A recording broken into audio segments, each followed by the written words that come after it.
Let's bring in Matt. Let's get this party started. Whoa! Made it. Yeah. How's it going, dude? It's good, man. How are you, man? Living the dream. 2 hours ago, set it all up. We wouldn't have a problem. Of course, you know.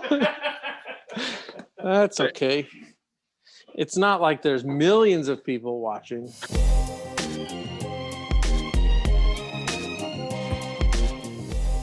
So for all the people who don't know who you are, could you let them know who you are? What you do? Okay. Oh, okay. A NYPD detective sketch artist. So I'm one of the 3 artists that the NYPD has, and I do all the different sketches and stuff for the different crimes. You see, like the wanted posters and the drawings on TV and stuff. I'm one of the guys that does it. So very, very cool, unique job. And in addition to that, you do this and all of this. And we sold out, I think, in like the first half an hour. I mean, the figures for my 7-year-old son also sold out, but I think you sold out first. So That was a lot. So wish I could make, you know. I'm sorry? I wish I could make more, like, bigger batches, you know, to get people that want them. So let's talk about your process just to start here before we get into some history, because I think the history is amazing. But you do something that, in a way that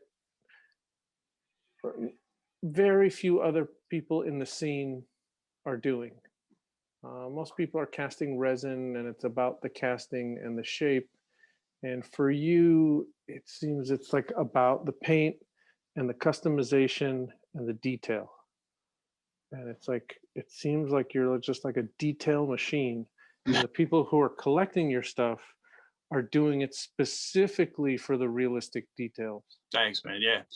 No, yeah, I do a lot of kit bashing with different resin parts and stuff, and like different setups. I try to do like, you know, like what do you call it? Like that's like a realistic, like tactical Star Wars kind of look. And a lot of people that follow me and talk to me and stuff, they really dig it. So it was just something I did kind of like on a fluke, and people really like it. And I thought it was a cool idea to make the action figures, and it's pretty cool. And then when I come along, I'm like, you need to make more of the same thing, like, because in the beginning you were making fewer, correct? Yeah. I was like, hey, can you make me 20? And you're like, 20? It was funny. The first time I ever made them, I just did it as like kind of a joke, and like I was doing like the packaging and stuff with my buddy, and I was like, I did 4 of them, and then I put them up, and they went instantly. And I just got into doing different types, and then you came along like, can you make like 25 and 25? I was like, so yeah, man, I get their reaction a lot. But this is based a lot on your experience. So can you tell me about what happened like after 9/11? Yeah. So, you want me to give you the whole? I'll give you the whole story and everything. Like, we got time. Growing up, I grew up in a very artistic background. Like my dad was an animator. He worked for Warner Brothers Disney, did a lot of commercials and TV, what do you call it, spots and cartoons, worked on a couple movies. He actually designed merchandise for the Warner Brothers store in the mid to late 90s. And so I grew up with all of that. And it was, being a professional artist, it was very, feast and famine. He always did very well. He did, back and forth. So I was always kind of like, I don't know if I'm going to be an artist, but I always drew, modeled, and did everything as a hobby, and always kept doing it. Yeah. Getting out, didn't go into college, didn't really know what I was doing. 9/11 happened, and growing up also too, like my dad's father was World War II pilot, fought in World War II. And I always had like that background. So I wanted to get involved and, go over and fight. So I ended up enlisting in the Army, and I went over to Iraq. I did 2 tours. I was in Iraq in 2003, and I went back for 2005. So I was over there. I did like 400 combat missions, and did a lot of running around, running and gunning in the Middle East. That's crazy. So when you went back the second time, was that voluntary? Yeah. No, yeah. I enlisted in I wanted I wanted to go there, so I found the unit that was going to go. So I picked it. But that was the first time. I'm talking about when you went the second time. No, it wasn't a choice. Like I was signed up for 4 years, and like the way I was in there, like your unit rotates, and if you're in there and you're up for the deployment, you go. So that's and so. I mean, a lot of the figures in your series seem to be based on your experiences, correct? Yeah, yeah. It's all types of modern gear and equipment stuff that when I was over there, me and guys in my platoon and stuff fielded. Now, is there? So you seem to always do the bad guys. Like it seems like you always do like Boba Fett and stormtroopers. Are we supposed to read something into the fact that these are American troops always with is there a political statement there? No, honestly, like I know it sounds a little shallow. A lot of people do approach me and they're like, "Oh, does this mean with the big bad empire?" I kind of just do the rule of cool. Yeah. Things that look cool. So like, I put part A, B, and C together. I think it looks cool. Like, is it cool? Is there like a deeper? I'm sorry, I'm pretty shallow. No, it just looks cool. Like, and then people will be like, "Why do you put night vision goggles on a stormtrooper's helmet?" Because in Star Wars they have night vision capabilities and stuff like that, and I'm just like, it looks cool. It makes no sense. No, that's hilarious. So. Well, I mean, I guess the reason people ask is because traditionally, I think George Lucas, his intent was, I mean, the empire was supposed to, represent the United States. And more, I never got the sense that he's like anti-American, but it was, I guess, represented the darker side of like empire building and. Yeah, like a lot of Nazi regime, World War II stuff in there too, like the drill. Sure. And especially like the Ewok battles, he did talk openly about the Ewok battles, how that represented Vietnam, and how the indigenous people that were on their own turf, were able to dominate like a superior force. Yeah. But I don't know. So, so then you get back and then you join the NYPD. So still like, I mean, you're clearly like, you can draw, you're a talented artist.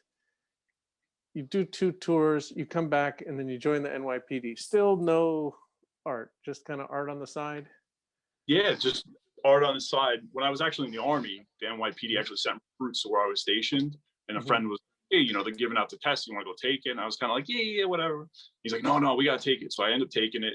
I got a good score on it. And like, when you get out of the Army, you can give us a call. I'm like, all right. So I got back from Iraq the second time, January, get out of the Army in April, literally called on I-95, this large interstate road going back up to New York. Started my investigation like 3 days later. I was in the academy in 3 months. Wow. So real quick. So I went to the academy, got out, was a street cop, driving around. And then I did an interview with Tom Brokaw for American Movie Class Veterans Weekend, Memorial Weekend, talking about some stories over there. And one of the guys on set knew about this sketch unit. Like, I'm in the NYPD, it's a giant department, it's like 33,000 people, no clue about this unit. So he made a phone call. The guy called me up and he's like, "Oh, I heard you got a lot of talent, this and that." So I went in there with my little portfolio, which was just like all my crazy things put together. So I went in there, I met the lead artist. He was like a first grade detective. He looked at my stuff, he's like, "Ah, your stuff's good, kid. Like, you got to come back in and take a whole drawing test." Excuse me. So I took this drawing test, did very well. He's like, "Wow, you got a lot of talent. Unfortunately, there's only 3 people in the unit. You have to wait for me to retire." So he reached. I'm like, it's like, "Hey, you're great, but tough shit. You gotta wait. You gotta wait." Like, so I went back, driving around, and that was in 2011, and he finally retired in the fall of 14, and it picked me up January 15 in 2015. I picked up. So then I hit the ground running. Then you finally get paid to be an artist. Yeah, get professional artist. So are your day-to-day work is just, in an office? Sometimes I have to go draw unidentified dead people or murder victims that are in the morgue, or actually go to a scene. Yeah. So, but most of it's office work. Like the bread and butter of what we do is composite. When they bring detectives, will bring the victim in, and they'll describe what the guy looked like. I'll interview them. I'll show them photos. They'll look at the photos and pick out different things to help me, give a base of the drawing, like eyes, nose, lips. I'll put it together, keep it, reveal it to them. They'll tell me how horrible the drawing is. I'll be upset. We'll go back and forth and get the most we can. And I put it into Photoshop, give it like a little 3D look to it, sharpen it up, and then that's it. Thumbs up from the victim, and it's out there, and it goes on the news. It'll go on wanted flyers. The detectives will use it, find the guy, and it's really cool. It's really cool seeing it, but it's a lot about the interview. You can have a beautiful drawing, but if you don't really listen to what the victim's saying about the guy, you get that character of the guy. It'll work. And I'm assuming, because you keep saying guy, that it's almost always a guy. Some women. I've done everything. Wow. I've done everything. So, so when you go out in the field, are you in uniform, or you have like suit and tie kind of thing? Yeah, like detective. Like I wear like slacks. I'll have like a little jacket on. Low profile. So. I mean, I just think that's just an amazing trajectory of having a creative dad, knowing that you have artistic talent, and then how you just kind of weaved your way, into finally being one of 3 artists in the NYPD. But it seems to me that like how come this job hasn't gone all digital yet? You know what it is? It's like it's hard. We do use computers drawings and stuff, but we still use the the old school, paper and pencil. But the one thing is, like, you don't want like a hyper realistic. This is my opinion, just from doing it the last couple of years. You don't want a hyper, realistic drawing of a person. You want more of a caricature. So it's a little more open ended. A good drawing is not like dead proof, like the guy did it. It's just I see. It gives clues to help. Like the detectives can't grab somebody just on the drawing alone, but the drawing raises suspicion and lets them investigate more stuff. I'm more of a tool. I fall into forensics. I'm a forensic artist. That's like the title. Well, like fingerprint puts you there. Boom. But the drawing is more of a tool that helps. Right. So so it's like the vaguer it is, the more likely someone might see it and then pinpoint it. Because if you get too tight and you get it wrong. Yeah. Got it. So like, let's say you draw a hyper-realistic picture, right, of a guy, and the person looks at it and he's like, that's definitely not my next door neighbor, and then it's completely, they see it on TV, they write it off, that's the end of it. But if it's more of a caricature, like, that could be Fred next door.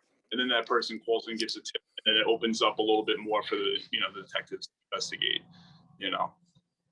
And then you get, when they finally, assuming they catch the right person and someone gets prosecuted, have you ever like compared like what the people really look like to what you came up with? Absolutely. So a lot of them are very, very good. It's all based on the witness, varying of the scene.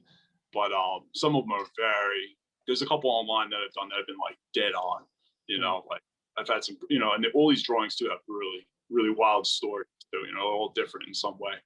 But I've had some pretty good witnesses and really dead on drawings. So how much of your job is dependent on the witness and your discussion with them? Because I can only assume that a bad witness just fucks it all up.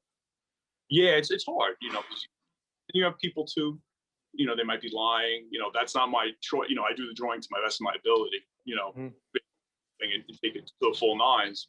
But it's a large portion of it. The interviews, really, like being personable, because if a person doesn't want to talk to you, they're not going to tell you that one detail, the mole, the scar, the one thing that might separate that person from a lot of other people.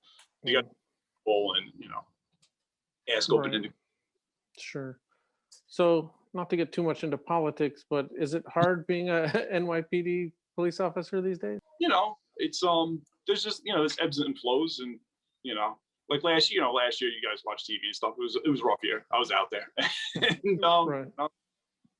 you know, I How do you feel about, I mean, there's some artists in this scene who have made action figures that just like openly like are like, violent towards cops. Like, do you take that stuff personally? no, Or is that you know stuff?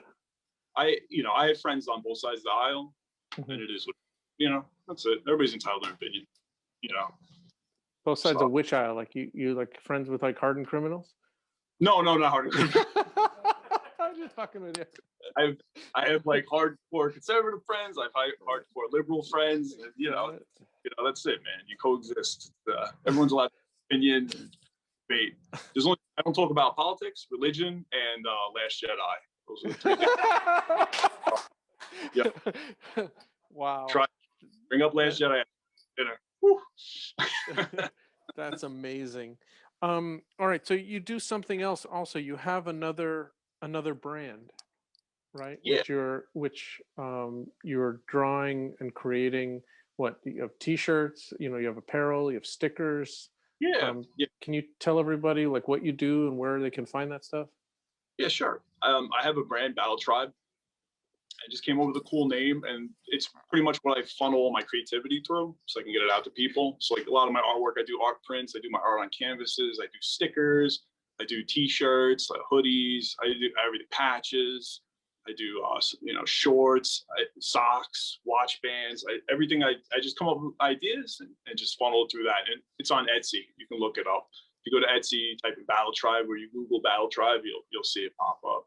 And with my Instagram too, I keep just putting out as much content, coming up with ideas, putting it out there. And then your artist name, Matt Rendar, Rendar Art, is that a reference to the Shadows of the Empire character, or is that something else? Absolutely. So the whole story with that was I think the game came out '96. It's pretty before, and there was a save file. It was -Rendar. So I was like, whatever. I deleted it. I wrote Matt Rendar. No big deal. So then prequels came out. I had a giant party. We all cut school. It was like, I think it was my senior. We all cut school, and like one of the guys picked up my game and started playing. He's like, "What's up with this, Matt Rendar?" Oh, everybody started making fun of me, and they're like, "Who's going to save the world from the intergalactic empire?" Matt Rendar. So it's been my alias and like my gamer tag and everything like that. So nice. But little dash.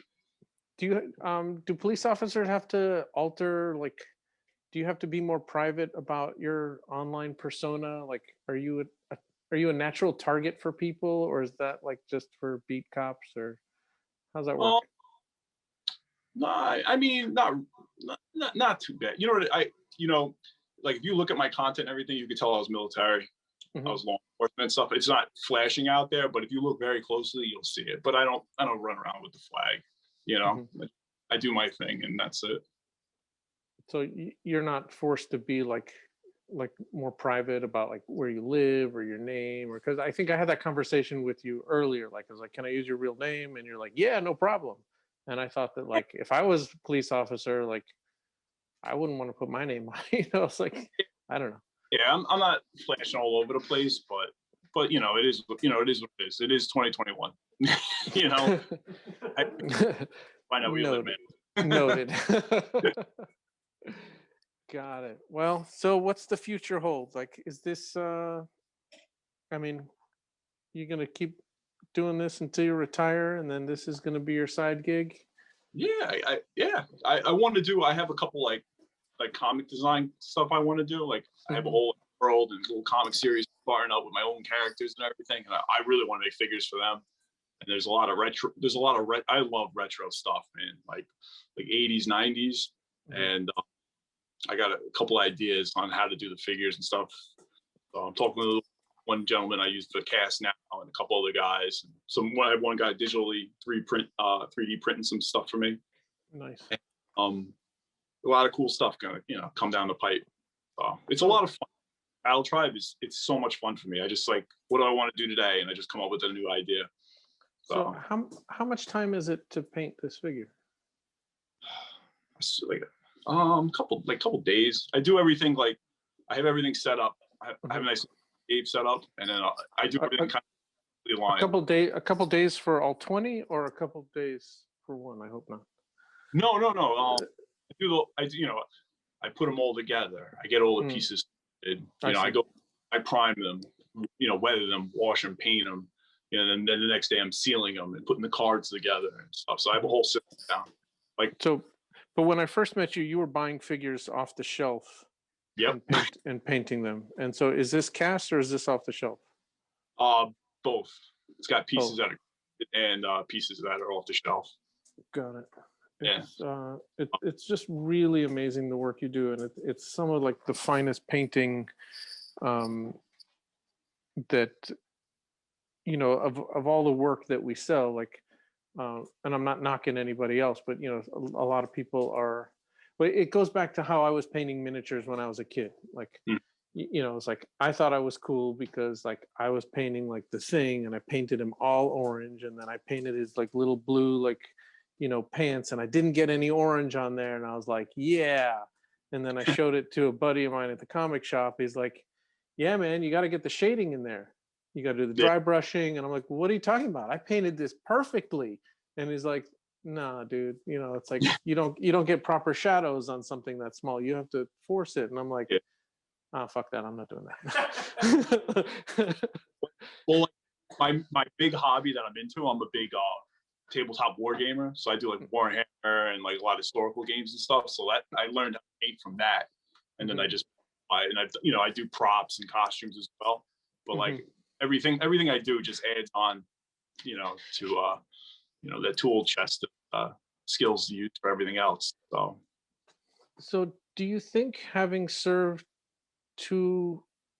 would you call the time that you served in Iraq, would you say that was traumatic? Nah. I mean, it was a war zone. Sure, but I guess like when you tell me that you're playing, Warhammer, or you're doing military figures, is it kind of what am I getting at here? Is it reliving the experience? Is it like cathartic in a way? Or are you getting something out, or is it? No, it's so different. It's so different. Even like movies and stuff like that. The real thing is way different than like Space Marines and stuff like that. And that was something I always did as a child anyway, like growing up and being into action figures and everything. So it's just an extension later on. Got it. So did you have a different idea of what it was going to be like? So if you're talking to someone who has not served and thinks about what it would be like, and you say it's completely different, like most people know are like movies and war games and stuff like that. Like, was it a shock to you, or was it just like? No, I was with a lot of good guys. We trained very well, and it was what I expected it to be. So I would assume they train the movies out of you, I guess is the best way I could say it. A lot of movies are like complete utter nonsense. Like you watch them, you're like, I just watched them the other day. It was like a war movie in Iraq was in it. It was a Tobey Maguire. Was it Tobey? Not Tobey Maguire. Who's the other guy who played Spider-Man? He just played Spider-Man recently. I forget. Tom Holland? Yes. Andrew Garfield? The one that was I don't know. But anyway, they just had a movie and it was on Apple. And and he goes to Iraq and it's the whole thing, and it's not the way it was. Well, I mean, I guess the only saving grace is that most movies are not like reality anyway. So in everything else. There's people that watch that and like, oh, that's how it is, and that the way they're portraying everybody, that's exactly how it is, and it's not. But what are you gonna do? It's a movie. You're right. It's a movie today. Yeah, I mean, if movies were like realistic, like really real, they'd just be boring. It's like, okay, here's a 12-hour movie. How I was, sitting in the barracks today. Like, yep, exactly. all the Yeah, hours of action were like, 2 weeks sitting around waiting for it to happen. right. Amazing. All right, man. Well, thank you so much. I really appreciate your time. Congratulations on like the fastest sellout of the show. I can just kind of tell like the people, they start emailing me about your stuff like, days ahead of time. They're like, when's it going to be available? It's like, it says it right here on Instagram, noon on Friday. And they're like, when? And I just send them the link and I just repeat it like, and then they just went crazy. So very cool. I really appreciate your time, man. Oh, definitely. Thank you so much, guys. Keep up the great work. Thank you. Have a great night. All right, take care. Always an amazing story.